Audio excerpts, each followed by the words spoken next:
Aujourd'hui, on est dans un changement de génération. Donc sur le spatial, c'est évidemment la question de la poursuite de l'innovation et de la compétitivité de la filière.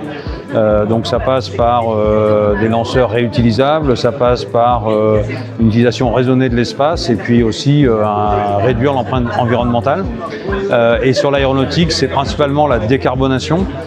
Et ça, c'est quelque chose sur lequel on est déjà bien engagé avec des choix extrêmement importants qui sont en train d'être faits pour la prochaine génération qui succédera à la 320 et au Boeing 737.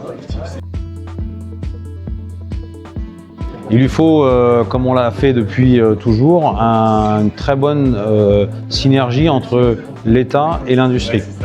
Et donc aujourd'hui, on a beaucoup de discussions avec l'État et c'est vrai que l'état des finances publiques ne permet pas forcément d'avoir un soutien à la hauteur de ce que souhaite l'industrie aéronautique, mais en tout cas, on a un dialogue, notamment avec la DGAC, très régulier sur les grands choix à faire pour faire en sorte que la future génération soit toujours la meilleure au monde, ce qui est le cas aujourd'hui pour les Airbus, les Falcon ou les aéronefs qui sont produits par la filière.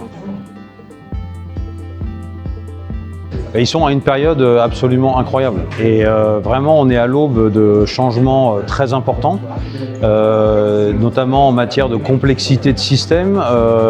Il faut faire plus durable, mais également performant, également compétitif.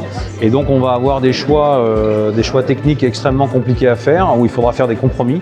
Et donc il va falloir à la fois créer et en même temps faire des choix. Et ça, c'est quand même une période qui se présente tous les 40 ou 50 ans. Donc moi, si j'étais jeune, je serais ravi de rentrer comme ingénieur dans l'aéronautique pour pouvoir participer à ces choix et faire progresser l'humanité grâce à ces choix.